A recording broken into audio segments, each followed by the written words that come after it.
Thank you for joining us. My name is Sydney Rebecca. And I'm Rebecca Snow. And we're the Becks. This week, we're talking about Jurassic Park. Now, this episode was only recorded one time before. So we're almost back on track. Yeah, that's it. Back on track. But it's okay because Becky was very, very tired the last time we recorded it and had nothing to contribute. No, I think it's just one of Sydney's favorites, and she talked a lot. Okay, well, I'm going to try to scale it back a little bit. It was the Sydney Show. Well, it's not called the Sydney Show, so. Anyway. Jurassic Park. So, the reason why I wanted to talk about this is because, while the movie is more of an action-adventure with horror elements added in, the book is definitely a horror. It's a sci-fi horror novel. Michael Crichton, he always talks about, in his books, if you're familiar, he always talks about the consequences of playing God and messing with things that shouldn't be messed with. And he takes it to such an extreme that it really teaches the lesson of it. So, bad things happen to people. And in this case, a lot of really terrible things happen to the people behind the creation of Jurassic Park. Fair. Yes. So, I reread the book. I've read it about 3 or 4 times now. And Becky watched the movie. And I did listen to part of the audiobook. Oh yeah, tell us about the audiobook. Oh, the audiobook. Well, the narrator, bless his heart, not great. The accents that he used to do different characters was just so sad. It was rough. It was a rough listen. I guess that's kind of why I didn't finish it, because he was English, I'm assuming, and he was trying to do American accents, and then the Southern accent came out, and that was probably where I quit listening. Who was he trying to give a Southern accent to? One of the doctors? Oh, I can't remember. A lot has happened since I listened to that. I was just curious. It was horrible. Because it was so bad. Yeah, the main cast consists of like Midwestern Americans, and Western Americans, and then Central Americans. No, it was a Southern accent. I'll have to pull it open so you can hear it before you leave tonight. Oh, I believe you. I just think it's weird. Well, no, I think I need to share in the misery, so you can hear it and laugh. It's pretty. I don't know if it's misery. It's pretty funny. So. Well, to be fair, it was obviously like recorded either for very little money or for free, so that people could access it. Yeah, it was a free download on Spotify, so you can listen to it for free. So I bless him for doing that, because I don't think I would sit and read a whole book or narrate a whole book. But I thought about it, but I think my voice is too weird to. Like, I don't think it says the podcast. Well, it's different though, because I don't know. Like, I'm really picky when it comes to hearing like audiobooks. Oh, I am too. If I don't enjoy the narrator, I'm out. Yeah, and so I feel like I don't have an average enough voice to do it successfully, because I think that most people would be like, ew, and turn it off. Well, I hope you don't do that with the podcast. Yeah, if my voice is bad, I suppose I could just feed my lines into a robot person and make it all like AI. Yeah, we could do it that way. We are the Becks. That was great. Okay, anyway, let's continue. Okay. So, everyone who knows me knows that this is one of my favorite movies. It's one of my favorite books. What are your thoughts on Jurassic Park, Becky? Oh, I love Jurassic Park. I always have. I mean, I grew up, in the 80s. I was a teenager in the 80s and 90s and stuff like that. I love Jurassic Park. I love everything about it. I love the Jurassic World at theme park in Florida. I'm not going to name any names because I don't know if I'm legally allowed to do that. But are we allowed to say Universal Studios? I feel like they could sponsor us if they wanted to. They could. They could. But anyways, Universal Studios, I love the theme park there that has the Jurassic World. Yeah, I love the movie. I always have. I've seen them all. First one, of course, is the best. All 6? Yes. Me too. I don't know why, but I have. Some are better than others. This is true. One is the best. One is the best. Not that we're here to talk about Jurassic World, but I did enjoy the first Jurassic World when it came out. I've seen it several times. Yeah, I have to. I like it. Okay. So I really want to, like, I don't want to, like, go chapter by chapter, step by step, because I think I kind of did that last time. When we recorded. You were very excited. So I just want to talk about, like, the main differences and similarities in the book. So a main one that you don't know unless you've read the book is Alan and Ellie are not together. They are not a couple. And in fact, he's much older than she is, and she was his student. Now she's a doctor, just like he is. At this point, she is a doctor in paleobotany, and he's a paleontologist. So she did study under him, but now they're like more like colleagues. Mm-hmm. But she's actually like she has a fiance in the book. Because Timmy actually assumes that Grant and Sadler are together, and that's when Grant's like, "No, she's my student, and she is a nice. She's gonna marry a nice doctor in California, or something like that." Yeah. So, because I think a lot of people, I saw something recently that was talking about the age difference between Laura Dern and Sam Neill, the actors who play Alan Grant and Ellie Sadler, and they've come out and said, that the age difference never bothered them when they were playing roles and, all that. But I think they just wanted to add a romantic element to the movie. Yeah, I think a lot of movies throw that in there because then that gives them the urgency, to get back, to save, to, that kind of line that goes along with a love story. Which, this is my biggest beef with Jurassic Park regarding its sequels. So they went out of their way to establish this relationship between Alan Grant and Ellie Sadler, show the character growth between Alan and the kids, because Alan at the beginning of the movie is really mean to that one kid, and then he's like, "I hate kids suck, they're dirty." Which he literally works in the dirt all day, so make sense. Anyway, so they show him grow to really, really care for the kids at the end of the movie. And then in the sequels, they've broken up, and Ellie's gotten married to somebody else because Alan still didn't want kids. And it's like, what was the point? Yeah. You wasted our time. Anyway, we're not here to talk about the sequels. So that's one difference that I wanted to mention. The other difference is John Hammond, who's the creator of Jurassic Park. He is very much like a eccentric, lovable, goofy man. Grandpa. Yeah, he leans into the grandpa, half senile aspect of it. In the book, he's a cutthroat bastard. Like, he doesn't give a shit about his grandkids. It's all about him? Yes. And all about the money. He's definitely way more of an egomaniac, which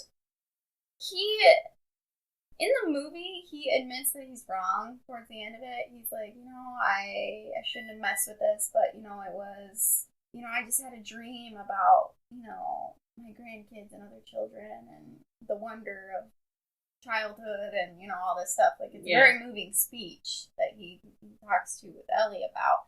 It's not like that in the book. The body count in the book is significantly higher. There's, like, in the book, it feels very, like, it's not as isolated. In the movie, it feels a lot more isolated. Like, everybody has evacuated the island because of the storm, right? Yeah. It's not really that case in the book because they need to have people hands-on all the time to take care of all these animals. Because they have, like, something like 300, close to that, 300 animals, dinosaurs. And they need hands-on care all the time. You can't just leave them to their own. Yeah. So, who's your favorite character in Jurassic Park, Becky? Oh, my favorite character in Jurassic Park is, hold on, I have to look.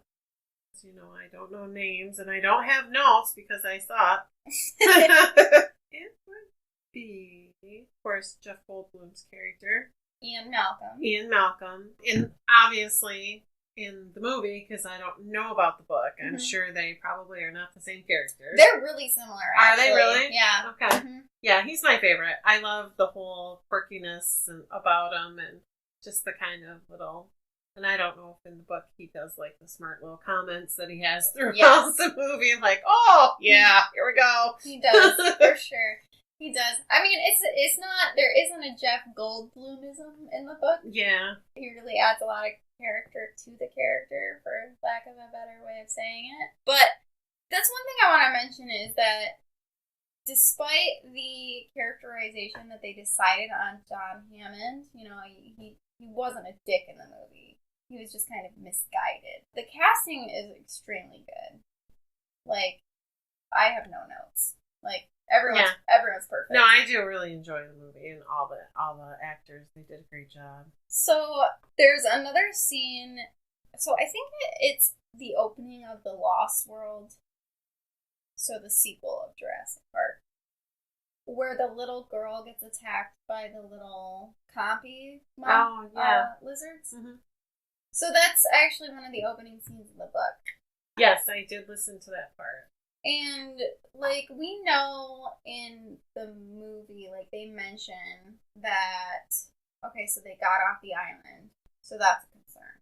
The girl was attacked. She wasn't killed. But that's kind of all we hear about it. In the book, when she gets attacked, she has, like, an allergic reaction or, like, a venom reaction to it biting her. Okay, so they have a couple of fail-safes in the park to make sure that the dinosaurs, if they do escape, that they don't live for long, okay? So the first thing that they have is, like, they have motion detectors that are set up with cameras to make sure that the dinosaurs, like, the amount of dinosaurs that there are is the amount of dinosaurs that there should be. Okay? So they have that. The other thing is they genetically engineered all these dinosaurs to be female, so they can't breed.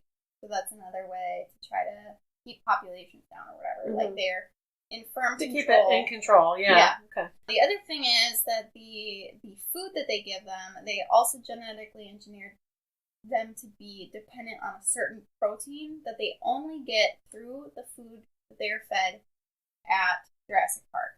So if they go 12 hours without eating that food with that protein in it, they die. So, you know, it seems like nothing could ever go wrong, right? Nothing. What happens when you play with, you know, genetics and stuff? So, of course, the major downfall of Jurassic Park ends up being greed. It's the root of everything. It's the arrogance of playing God, and it's the greed of it. Because the person who really fucks everything, and this is the person in the movie, the person in the book, they're the same, is Dennis Nedry. Yep. So he gets hired by this man to steal embryos off the island.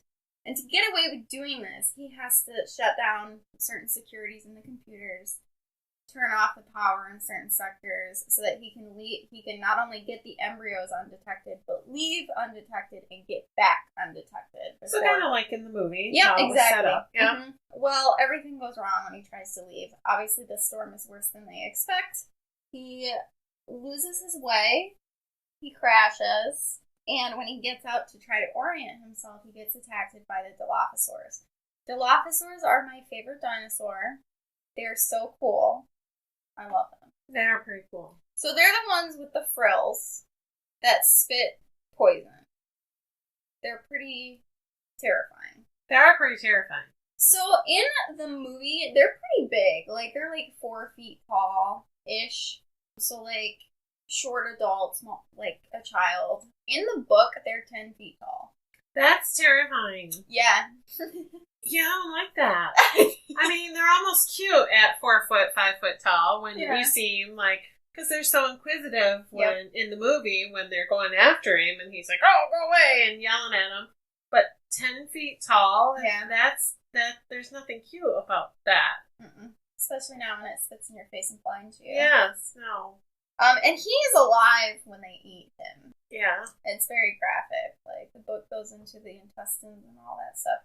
Because they, like, ostrich-style disembowel him first, you know? And then he's alive when he gets eaten.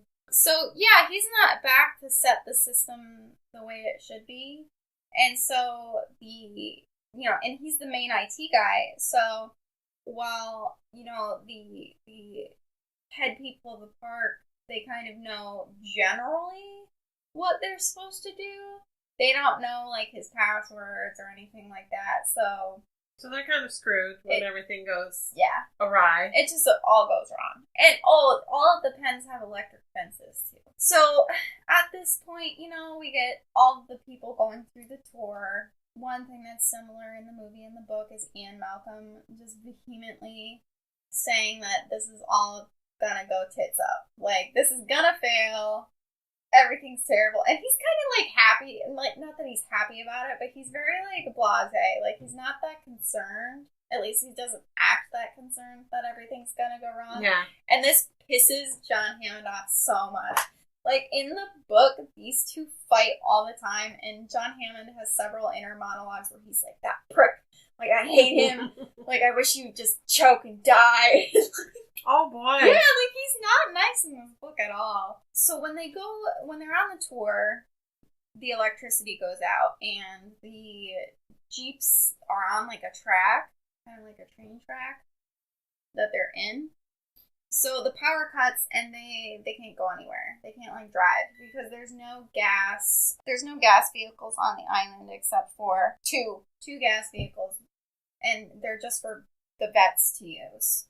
So that's like the movie, too, then? Yep. Okay. Exactly. So you're just terrifyingly stuck on an island full of flesh-eating dinosaurs. Yeah. No way to get out. So the raptor handler his name is Muldoon. He was great in the movie too. He says the infamous "clever girl" line before he gets killed. So when the electricity goes out, he immediately is like the raptors, because the raptors test the fence constantly. Because they're smart. Yeah. Mm-hmm. So he's like, I gotta get the gun and, get ready to go pick up the people that are in the park, all this stuff. So he puts the gun in the passenger side of one of the only Jeep-powered vehicle that's there, because the vet's out, and, like, goes back for something. I can't remember exactly what. I think he needed to grab, like, a walkie-talkie or something along those lines. Well, this is, like, Nedry passes him, or, like, they don't interact at all. They don't see each other. But when Muldoon leaves the Jeep, Nedry comes and takes it. Oh. And one of the only guns with the firepower, instead of, like, stunning, like darts or whatever, it's the only one with actual bullets. When Nedry leaves, he takes the gun with him. And again, they have no idea where he went, because he never returns. Yeah. So the gun is gone, goodness. The lights are out, everything's going wrong. And, of course, we have our main cast stuck in front of the T-Rex paddock. And Timmy is the one that notices that the T-Rex reaches out and grabs the fence and nothing happens. Oh, boy. Yeah. Yeah. Oh. It's so scary. That is terrifying. I love it so much, though. When Roger and I were watching the movie, that's one thing Roger said. He's like, do you remember watching it at the theater and how scared you were? Like, when the T-Rex is chasing, the Jeep? He's like, can you remember how, like, terrified you were? Because there was this giant T-Rex coming in. And yeah, it's like, oh yeah, that was definitely scary. Which I do want to mention, too, is, like, while the CGI is obviously old, it still holds up really good. Yeah. Like, especially because, like, the T-Rex especially, because they use practical effects, too. It looks real. I really wish because we are going on a work trip to Florida, and I really wish I could take you to Universal Studios, Islands of Adventure, to do the Jurassic Park world, because it is so much fun. And the one ride, it's a water ride, and the T-Rex is in it, and does it chase you? Well, it doesn't really chase you, but it is still that feeling that you get, like, you gasp when it's a very cool ride. It's one of my favorites there. I really wish we could go. It would be so much fun. It's too expensive. Donations accepted. Just kidding. Or are we? Or are we? Anyway, we'll be leaving next week. There's still time. No. Hit us up for our Venmo. So, the kids straight up almost die so many times. They do survive. So, everybody in the movie that survives in the book. Notable differences. John Hammond dies. Henry Wu dies, who's like the lead geneticist. Yeah. I want to say Muldoon dies too, but he dies in the movie. He just dies differently in the book. I mean, it's still, Raptor still kills him, but... Yeah. Actually, at the end of the book, they say that Ian Malcolm dies too. See, no, that makes me sad. Probably just because, I love the character in the movie, but... So, this is what happens, okay? The kids and the lawyer... Oh, the lawyer. Are in the front Jeep. And the T-Rex comes out of the paddock, and the lawyer's like, fuck this. And I'm out. And he runs away.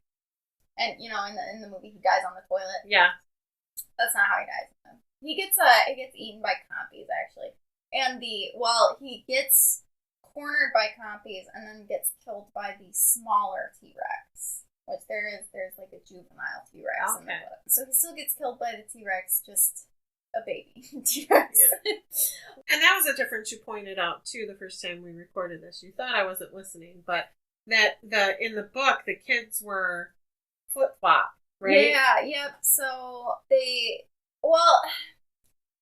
Timmy and, gosh, I can't even remember the girl's name. Hang on. I'll look. She's way more forgettable in the book. The main thing is she is... Okay, so Timmy and Lex, their ages are flip-flopped in the movie. So Timmy is the older sibling, Lex is the younger sibling. She's like 6. She's still into baseball, but she's not like a hacker or anything like that. She's too young. She's a baby, Yeah. Tim is really obsessed with dinosaurs, just like in the movie. And he's the older sibling, so he really looks out for Lex. And she's a crybaby. Well, in the movie, though, she's the one that gets more worked up than True, yeah. Tim, because she was, like, hysterical, and she's like, he left us, and she's screaming, and they So, that is what happens in the movie. That's, like, shot for shot. That's the same. In the book as it is in the movie, yeah. And the other adults, Ellie at this point is with the vet treating a Stegosaurus. So the other adults are just Alan and Ian, and they're in the Jeep behind. Watching everything and happen. they watch the lawyer leg it, and they're like, what the hell? And then that's when the T-Rex attacks the front Jeep with Lex and Timmy in it. And they're just watching it violently get crushed and, like, bitten and tossed around. There's nothing you can do. And Alan is pretty upset because he loves kids in the book. He loves kids because kids love dinosaurs. Oh, yeah. So makes sense. Yeah, he can really relate to kids, and his relationship with Timmy, when they get closer in the book later on, is really cute and wholesome. Like, you kind of want him to adopt Lex and Timmy because he's so good with them. He has to be like an honored uncle after the trauma of everything. But Ian looks at Alan at this point and is like, what are we gonna do about this situation? And Alan's like, I don't think there is anything we can do. And Ian goes, and then he gets out of the Jeep and runs. Yep. And the T-Rex notices this, stops fucking with the Jeep with the kids in it, and runs after him. Picks him up in its jaws and throws him. Oh my. So when this happens, he breaks his leg, just like in the movie. Mm-hmm. And they talk at length about the smell of the T-Rex. So I don't think they mentioned this about any of the other dinosaurs, but it literally smells like death. Like, its teeth is full of, like, dead remains of goats or whatever, and it's literally like a rot. So when it bites him, his wounds, like, it's not even the broken leg that's bad, it's, like, the infection that sets in. And they don't have like a doctor. They have a vet. Okay, and the vet does his best to take care of them when they rescue them later, but they literally have morphine. They don't have antibiotics or anything. Not fit for humans. So that's so good. That's why he dies. He succumbs to his wounds. But I do want to mention that I have not read the Lost World book because Jurassic Park is perfect on its own. As much as I love Ian Malcolm, like, it's a perfect novel by itself. It was like they said that it was like false news that was leaked or something. Like the reports of his death were greatly exaggerated. Yeah, which I think they talk about in the opening of the Lost World movie, if I'm not mistaken. But regardless. So much of the movie and the book, they play out the same way. You know, Alan finds the kids, Ellie finds Ian, and they go back to the main center. They have to manually, like, restart the system. All that stuff. The kids do not ever get electrocuted by the fence. That's a departure. But there are pterodactyls in the book that are not featured in the movie.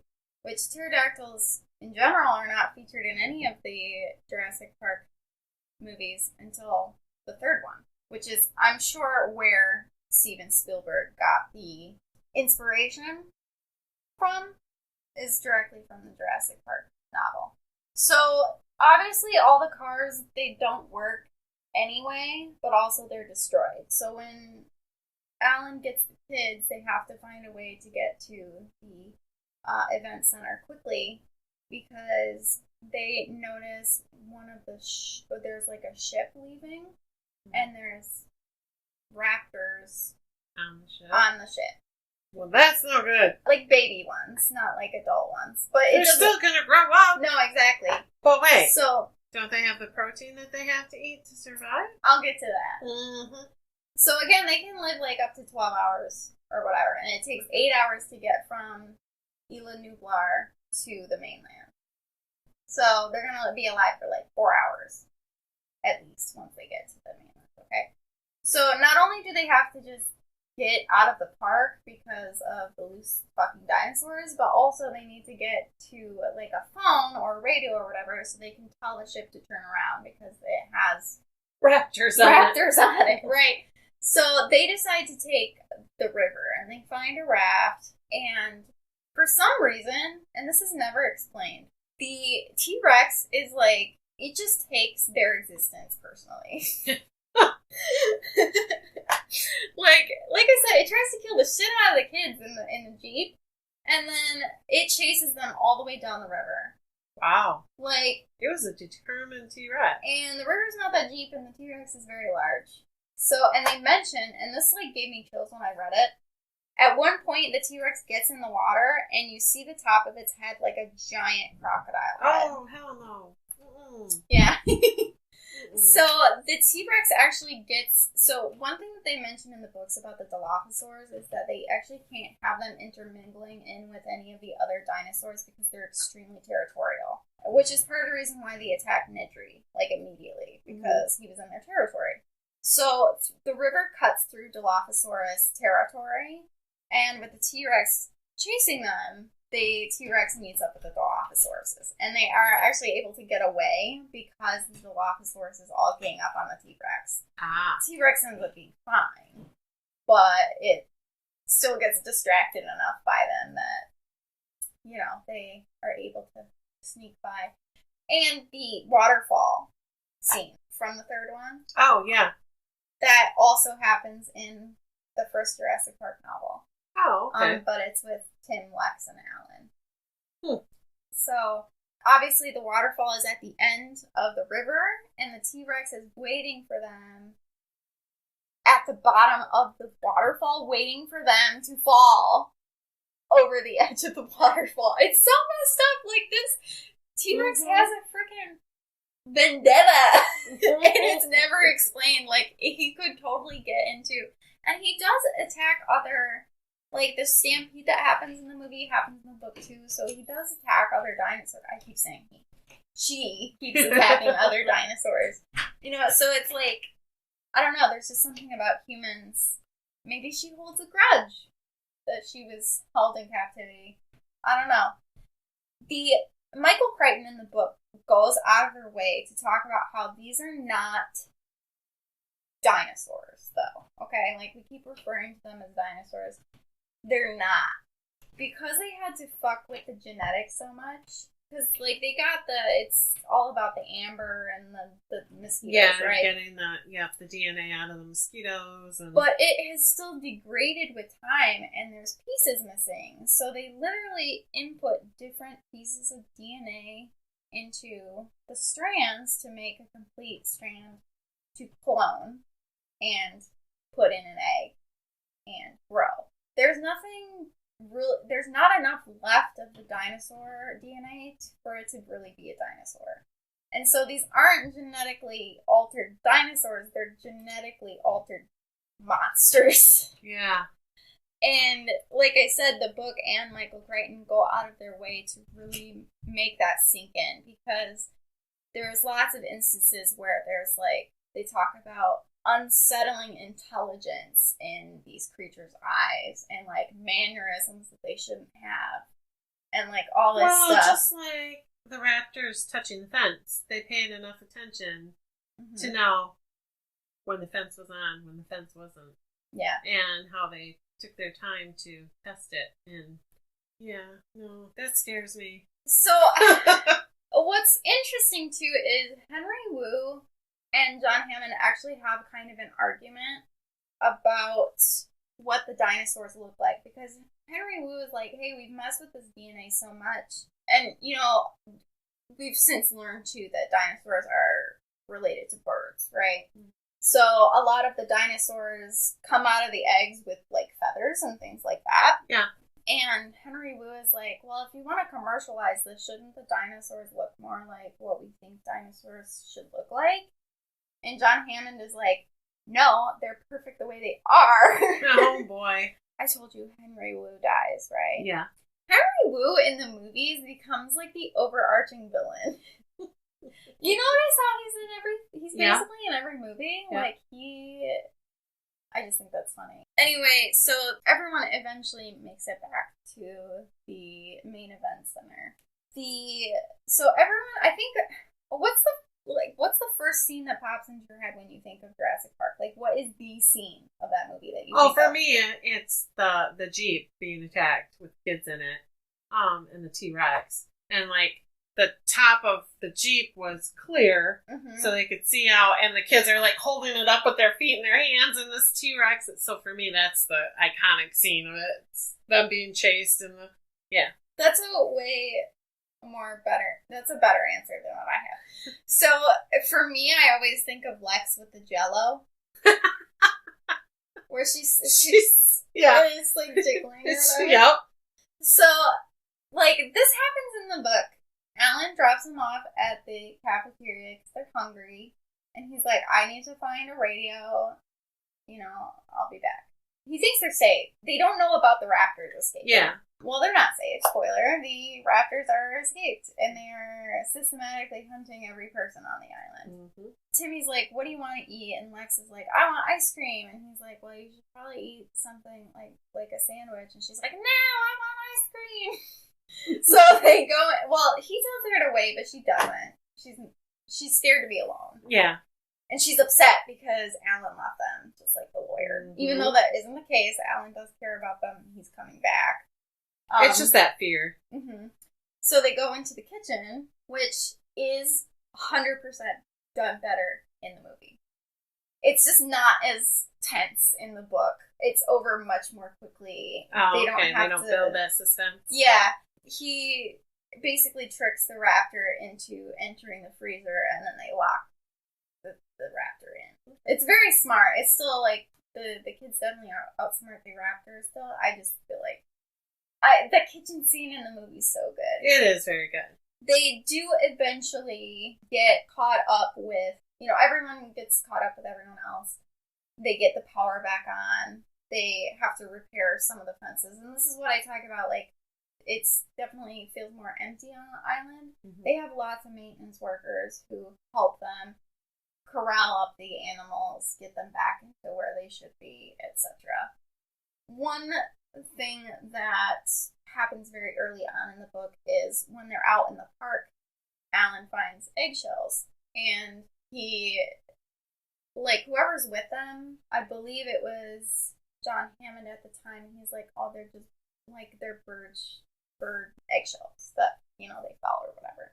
And Alan's like, no, like, this piece is way too flat to be, like, a small, like, part of a small eggshell. Like, it's part of a big egg. And Alan's like, these look a lot like the fossilized raptor eggs that I dig up.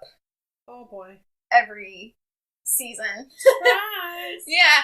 So, once everything is kind of back under control, Alan's like, you know, at this point, everyone's like, there's tons of people dead. There's lots of destruction. Everyone except John Hammond is on the same page. Like, this island needs to be fucking nuked. They're able to contact the boat and get it to turn around so no raptors end up, you know, on the mainland. Yeah. But at this point, the Puerto Rican or the Costa Rican government knows that something is up because the people on the boat had to tell the authorities. And they're basically about to napalm the whole island. Well, Alan's like, okay, fine. One problem, though, we need to find the nest of raptors because, like, it could survive, and it would be really bad if it did survive. Yeah. So they're able to deduce kind of where it is based on, it's a volcanic island, so they know that it's going to be near, like, hot springs or something very warm.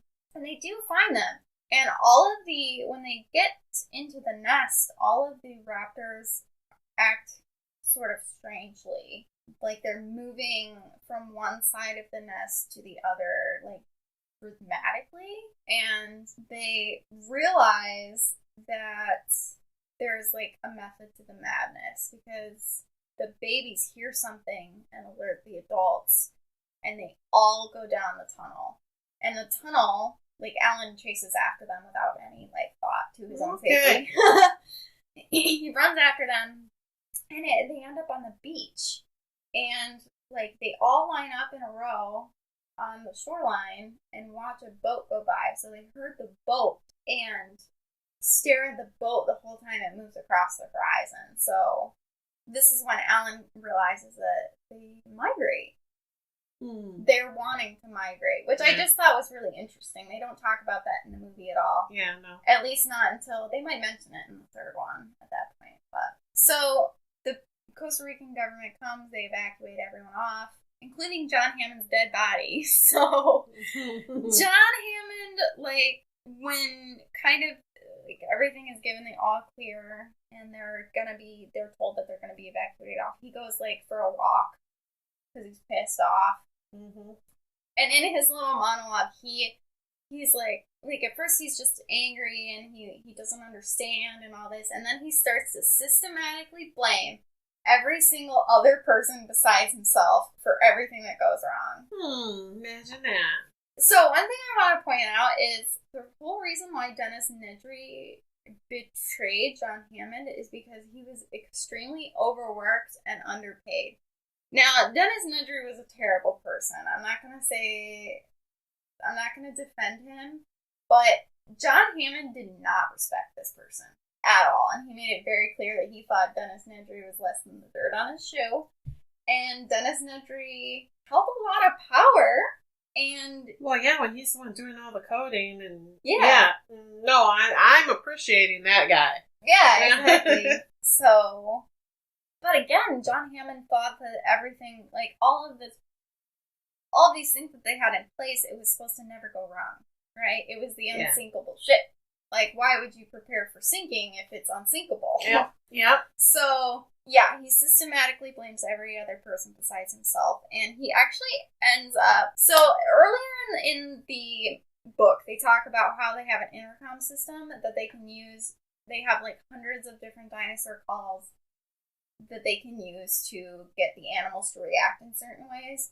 Well, to make the kids feel better, Alan has them mess with the intercom. So they're, like, using all these different animal calls, you know, like, whatever.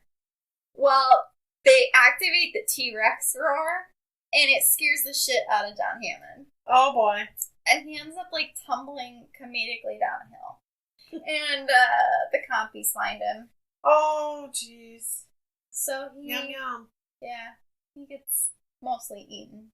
A maintenance worker does find him, so they are able to retrieve his body. But so the way that they're able to figure out how the dinosaurs are breeding too is really interesting. Like, it isn't just that they, like, obviously finding the eggshells is a big clue. Yeah. But the thing that, and it's kind of convoluted. There's a lot of math involved in these books. Like, they show chaos theory, which Ian Malcolm is really into, as a mathematician, which basically is like there are just certain things that you are not able to predict. Except that you can predict that it'll be bad. Yeah, yeah. So with the tally and the motion detector thing that talks about, you know, how many animals are on the island, the problem with this system is that if the computer expects to find a certain amount of dinosaurs, it will never count above that.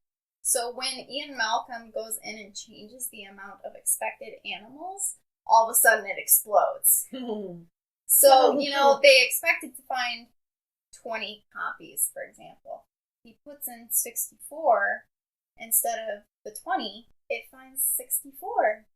Because they're breeding, and the reason why they can breed is because of the different DNAs that they put into the dinosaur DNA to supplement it to make a whole creature.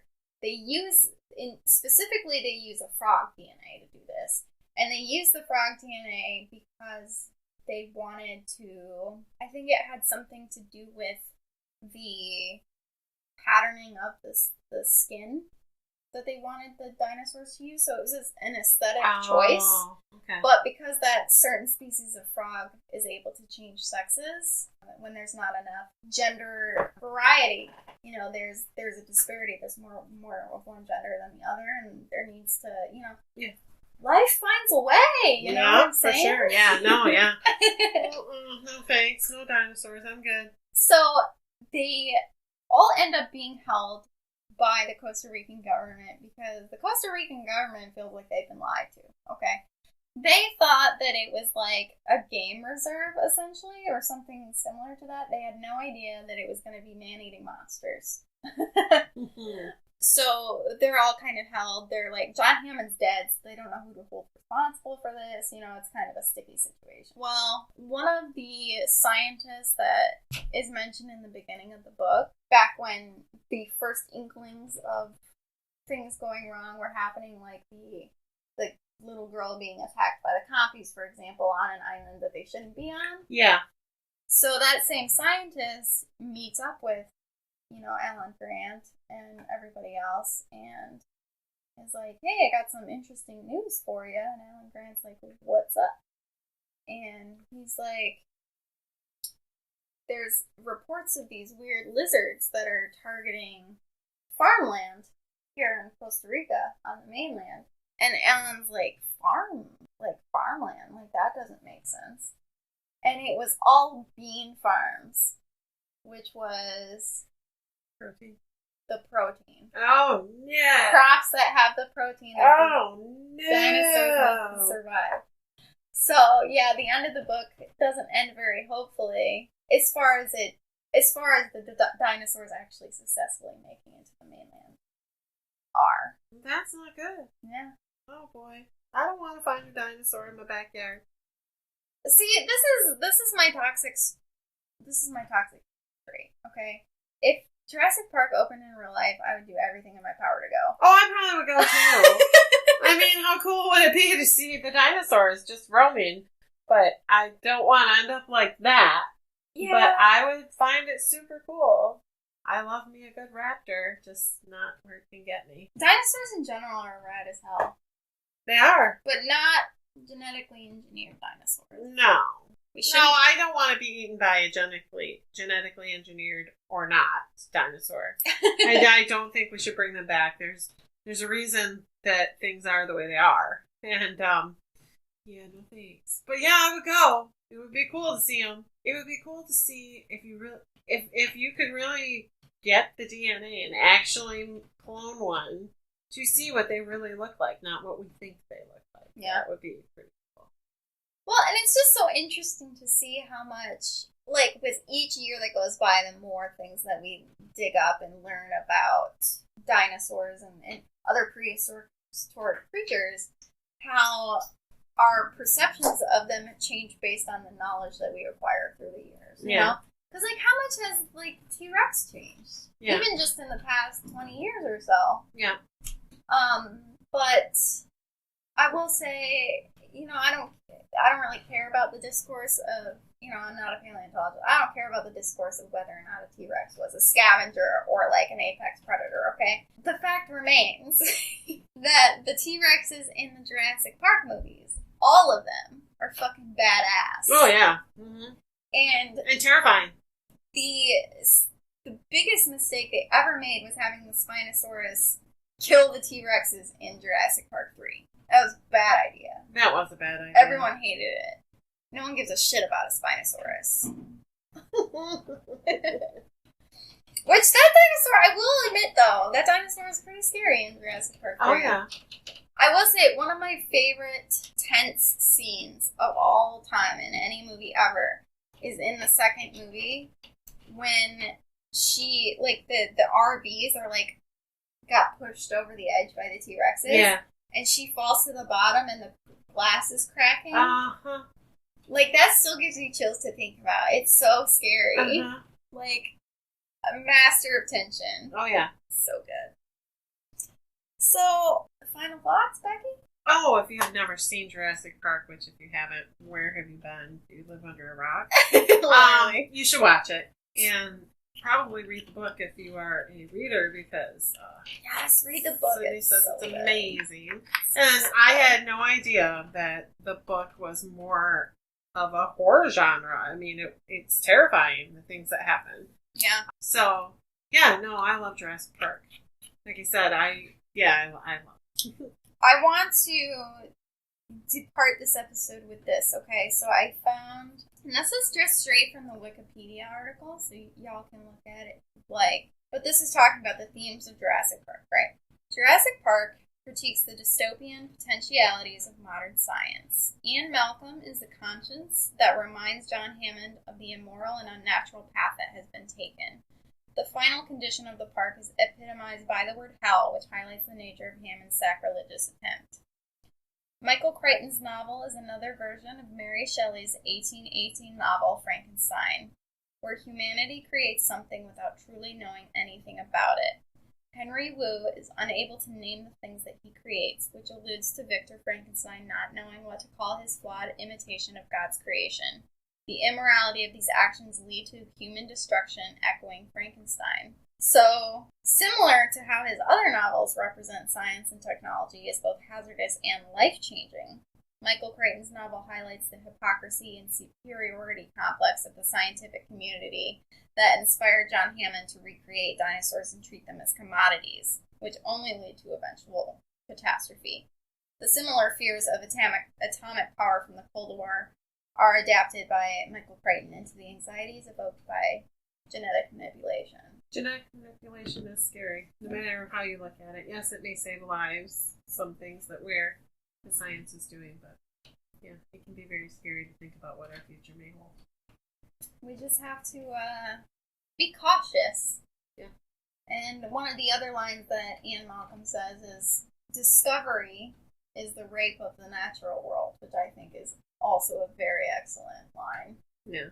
So, I just love, like, y'all know, we loved Frankenstein very, very much, and I just love how Jurassic Park is also kind of another version of that. Yeah. And, if you've seen the movie, read the book, please let us know your thoughts. We'd love to hear from you. Yes, definitely. And what you thought of this episode. Share with all your friends. Please share. We've got some things we're gonna do in the future. Our editor, Keegan, he asked us to actually listen to another podcast and review that. So that's something we're going to be looking at soon. For sure. And we're going to go see the first Omen. Mm-hmm. We're going to go see that and talk about that at some point here. Yeah, and the results of the poll, we're going to go democratically here. So most people said that they didn't care about spoilers. So we are going to record the episode. What's nice about having a open library, though, is that you can always go back to the episode and watch it or listen to it after you've watched the movie. So So we got some fun things upcoming. We got some shows we're going to go to, some events that we're going to try and get out and network in and get our name out there a little bit more. And so we've got some exciting things, and maybe we'll share a little bit more about us, and scary things that have happened to us, and funny stories. And if you have any suggestions, or you have a scary story that's happened to you or something that's made you terrified, share. We'll gladly. Hopefully at some point I'd like to do a listeners episode where we can read scary stories or things like that have happened to. Yeah, kind of Reddit style. Yeah. So. That's a great idea. I would love to do that. We'd love to include our listeners in our episodes more. So, yeah. So that's it for this week. Today the pod, tomorrow the world. My name is Sydney Rebecca. And I'm Rebecca Snow. And we're the Becks.